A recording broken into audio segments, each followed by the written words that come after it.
In the following, I would like to talk about the policy recommendation for the future.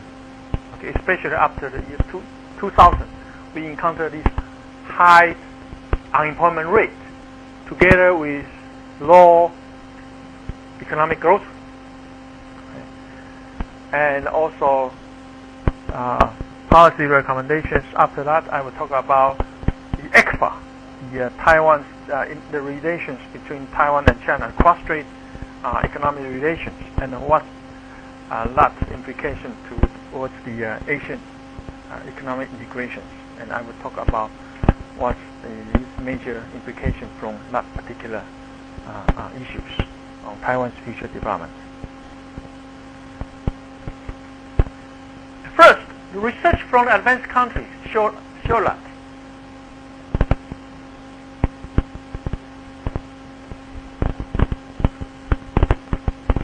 most of OECD countries show that even the output share of their service sector is over 70%. The relationship between manufacturing industry and service industry is increasing over time. Okay, even though we are now at the stage of so-called deindustrialization, okay, and the service sector remains at over 70%. But however, the relations between service and the manufacturing sector is becoming more and more important and complement to each other instead of substitutes for each other. So the need for a vigorous, various services from service sector, the so-called producer services, for example, as a complementary input in manufacturing sector is apparent. This service sector including financial intermediation, transportation, storage, and communication, wholesale and retail sales, trade, which about 50% has been used as intermediate input in manufacturing production. So you can see the relation between service and the manufacturing sector becomes more and more important and relevant. Okay, it doesn't mean once you shift into service sector you can forget about manufacturing. It is not the case. Actually, they actually have a stronger and stronger ties as the time evolves. And the second research showing from the advanced countries is that they find that every 10% increase in the final demand of the manufacturing industry will generate about 1% of their output of service industries. So it will split over to service sectors as well. So 10% increase in financial demand, the final demand for manufacturing goods, it will split over to generate another 1% for the service sector output. In contrast, every 10% increase in the final demand of service industries, it will generate about 2%, twice that, of the output of manufacturing industry, keeping final demands of manufacturing industry constant. So you can see how these two industries actually related to each other. When I increase my final demand for service sector, it will generate 2% increase in output of the manufacturing sector. When I increase final demand for manufacturing sectors products, it will generate 1% increase in the service sector. So you can see these two actually interrelated and reinforce each other. So this result implies what? It has a very strong implications that the production of manufacturing goods employ most of the intermediate inputs from manufacturing sector, while the production of service industries utilize large amount of manufacturing inputs and technology. So here it means that if economy with the service industries together with a good manufacturing base, that would be a perfect match for the future development. And Taiwan happens to be in this case. We have very good manufacturing base, and now we are shifting towards service-oriented economy, which consists of 70% of our GDP. But on the other hand, we still have a very solid and good manufacturing base. This is in contrast to Hong Kong and Singapore. Okay, they actually do not have a good manufacturing base. But we're starting from a good manufacturing base, and then we change toward service-oriented economy. But still, we still have the strong manufacturing base. And from these results shown from advanced countries, indeed, Taiwan is capable to do a better and with a promising futures ahead Taiwan if we can actually make the best use of the combination between service and manufacturing. And when I say manufacturing, in particular, the IT industries. Today, you see the IT or ICT industries no longer has a clear cut to distinguish into service or manufacturing. They both classify, some of it classified as the service sectors, like software, for example. But some of them classify as the hardware, as the manufacturing sectors. And you need both software and hardware. Okay, so this will be a very good example that actually we need to have both, and that will help the economy. So starting from these findings,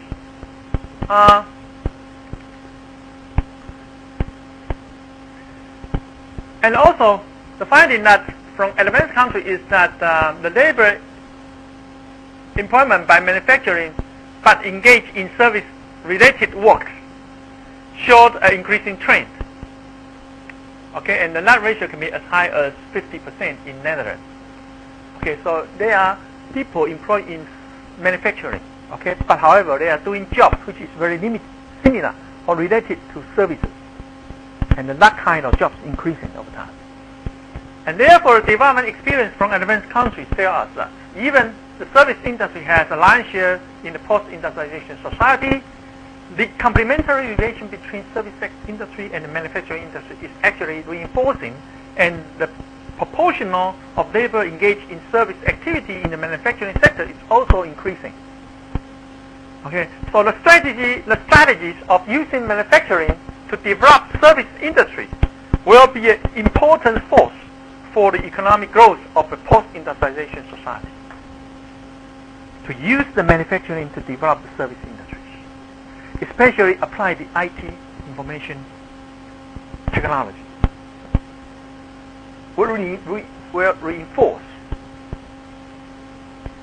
the development between service sector and development sector. And of course, it is good for the whole economy as a whole. Okay, so this is an important message that we can learn from the advanced countries, and Taiwan is capable to do that, and we have a very good foundation to do that. So two directions for the future development. If we know these visions or perspective in the future development, then there are actually, I point out, two directions for the future development of Taiwan. On the one hand, enhancing the productivity of service sectors is very important in the future. Today, our service sectors still remain at a low productivity level, and there are still a large room to improve upon. And fully utilize the development and application of ICT industries to effectively enlarge the share and increase the quality of service sectors. We need to increase the productivity and efficiency of our service sector, and we can increase it by utilize the ICT or applied the ICT technology into the service sector. That is one direction that we should think of. And on the other hand, the second direction is that improving the total environment for domestic investment. For example, future trade liberalization and financial liberalization to build Taiwan as the regional management and the operation centers of Asia, East Asia. To provide this investment environment, not only the domestic environment, not only attract our domestic firms' investment, but as a hub, okay, as a regional center, to attract most of the foreign direct investment into Taiwan, so as to attract more foreign direct investment from multinational enterprises, and also encourage domestic investment to establish headquarters in Taiwan and promote future structure transformation. So these are the two These are the two. One is towards more internal process, and the second one towards external. Okay, so from the internal perspective, we should focus on how to make the best use of service and manufacturing, the combination of the two sectors. And from external perspective, how to make Taiwan as an important regional hub, okay, to attract foreign direct investment.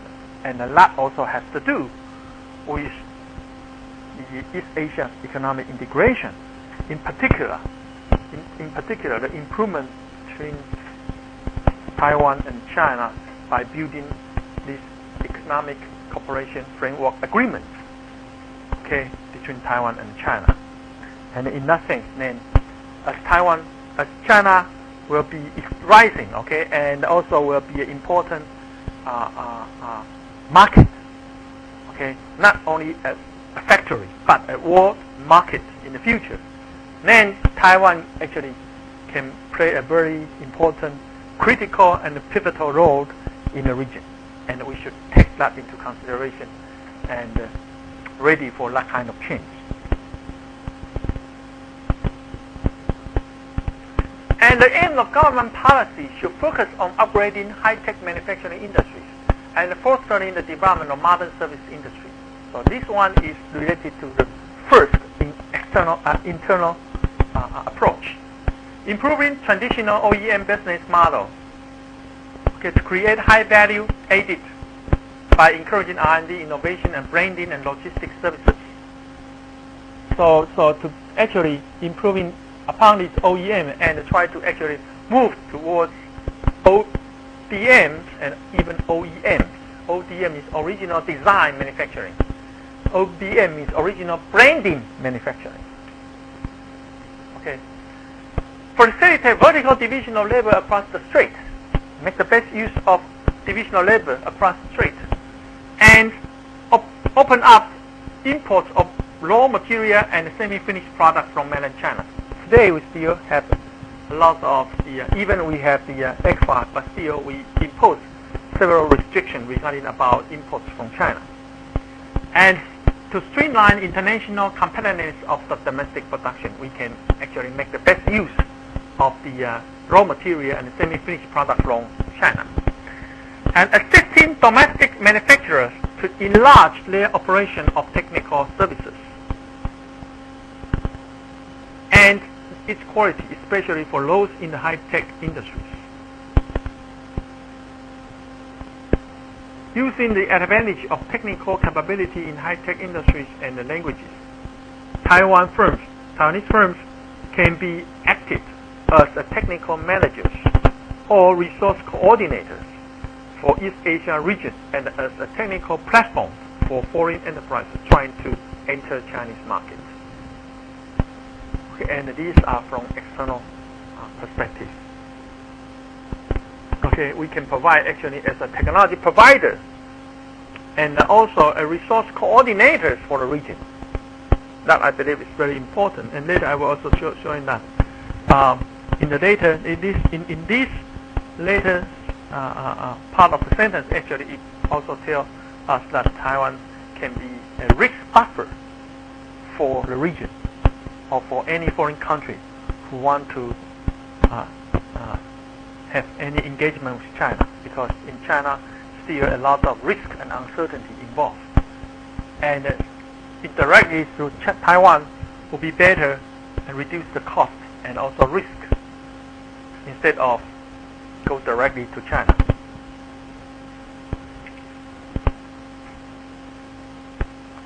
So the accelerating of the development of producer service sectors, including marketing, digital device, human resource management, legal services, to enhance the productivity of service sectors.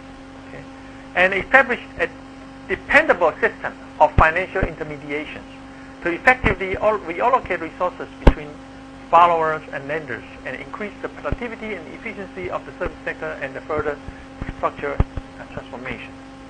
Okay, so producer services and also a financial intermediation system. And moreover, government should assist the domestic commercial banks to open branches in mainland China. Okay, so now we have an MOU, financial MOU with mainland China, and we're still in the process, but we should facilitate this process by opening the branches in mainland China, and so as to provide sufficient funding for the Taiwanese firm in China. Okay, Taiwanese firm in China, they are not easy to get financial loans from Chinese banks. Okay, and also perform the goal for global marketing and distribution. Okay, if you want to do business in mainland China and aiming at the Chinese domestic market, you also need to have your own bank to help as a platform and help the development of the global marketing and distribution. In the short run, the signing of the MOU for cross-strait financial monitoring should also be carefully considered, and actually we already have it. Promoting the development of the medical care and the nursing systems for all people. These are all service sector, and the sector that we should develop now, but now still underdeveloped. Okay, the development of medical and the nursing system for all people. As income increasing, okay, population is aging, and this increasing the need for this medical care. The training of medical and the nursing staff is also important, as the medical care and nursing services are relatively labor intensive, and that is why the labor absorption rate is also higher in service sectors. This is the typical service sector. Promoting tourism and the recreation industries. As Taiwan is located in the center of East Asia region, connecting Northeast Asia to Southeast Asia, the beauty of Taiwan is especially attractive to mainland Chinese. As you can see now, we have many mainland Chinese visitors and travelers here on the island. Okay, last year we have 1.6 million travelers in Chinese tourists in Taiwan, and that number is going to increase year by year. Potential huge market for tourism in Taiwan, and tourism, of course, is also considered an important service sector. Plus, the opening of tourism for mainland Chinese should be taken as first priority for the development of Taiwan's tourism and recreation industry. But it has to be very careful. Consider about the quality and quantity trade-off. Okay, as you can see that Chinese people, in terms of their income is increasing, and it becomes purchasing power is much stronger than before. But however, their standard of this tourism still remain to be improved. Okay, and of course we should also consider about the quality of our tourism. Okay, once we have the number of mainland Chinese tourists increase, and we should think about, because we only have the limited capacity of our sightseeing space, for example, or spots, then we should think about whether that will crowd out other foreign visitors, and we have to consider about the balance between these two groups of tourists. In the short run, government should also encourage investment in tourism-related services, including traveling services, transportation, and accommodations. Of course, you can see many new construction for hotel and also for the restaurants. The long-term planning is to integrate tourism industry with local cultural properties to build a unique local culture-oriented and a global perspective modern recreation service industry in Taiwan, and this is what we call creative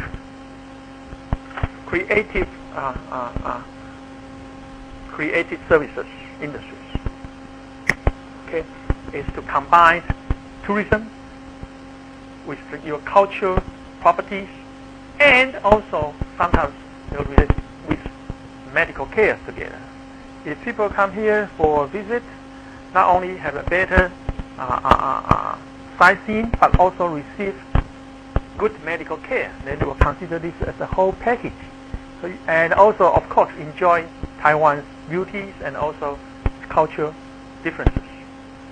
Okay, and that can be also a very important combination of those services, such that we can create a unique market niche for Taiwan's tourism.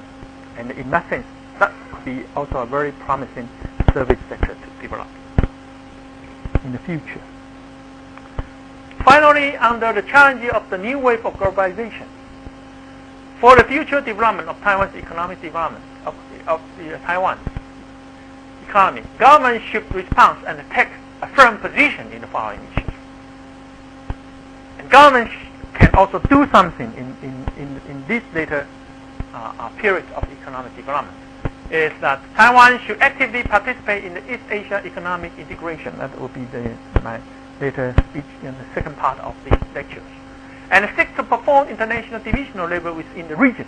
We should take the region as a whole and see what can we do to help the region and but also help ourselves.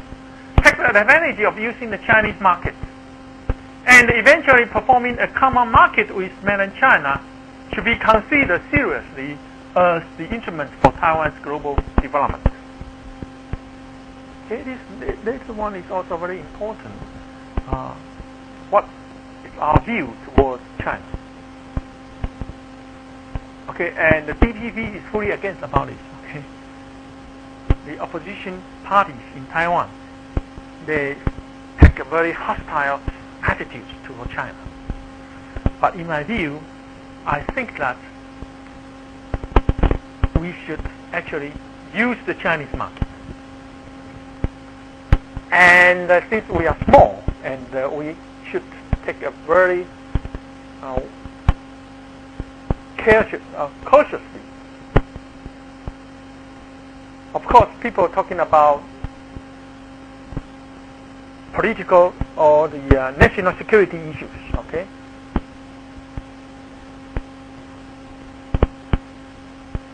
And when we consider the size between Taiwan and China, and also consider about the military force across the strait, it is not possible for us to have a direct engagement with China or against China. This is not possible. Right? It is completely foolish steps toward that. And you should use your wisdom to be wise to solve the problem, is to have a harmonious relations with China and then make the best use of Chinese market. And therefore, in that sense, then we should consider seriously from the global perspective, okay, to have a good economic tie with China. And of course, the common market will be also a type that will help the integration of the two economies, because nowadays we have over 70% of our investment, foreign investment, in China.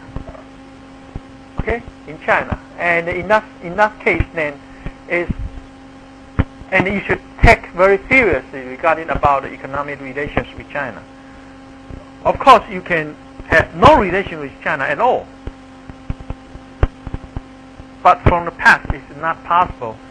As you know that in the mid-1990s, the former President Li Denghui adopted the so-called restricted trade policy toward China, right? But it doesn't work. It didn't work. Okay, and as you can see that it doesn't actually prohibit the trend of investment in China. Okay, so if that trend is inevitable, then we should think about how to make the best use of that trend. Okay, so this is one thing that we should seriously consider, and the incumbent government is doing in that perspective, but not good enough in the sense that they are hesitant to move forward, because the opposition party, they tend to put a pressures, especially during the elections. Okay, say that it's actually a move that tried to betray and also sell Taiwan to China. Okay, that has that kind of argument. Okay, so the future development of Taiwan's economy should be globally perspective, just as what we did before. Okay, opening up, and have further trade liberalizations, and regionally oriented by focusing on the regions as well, instead of domestic market oriented. It's not possible to close our economy and focus on our domestic economy only. if that is the case, and based on our past experience, then the building of internationally competitive software as well as hardware facilities is important for Taiwan to be the gateway and management center in East Asian region. And when I say software, I mean we need to have a good service sector. And when I say hardware, it means that we should have, and we did have, a good manufacturing base.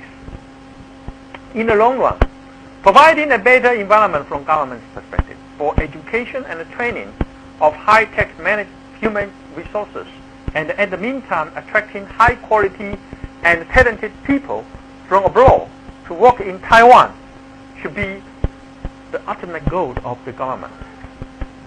In this direction, we still have a large room to improve, especially for those talented people from abroad to work in Taiwan. As you know, today they are considered to be under the labor standard law. Okay, they are not classified as the so-called white-collar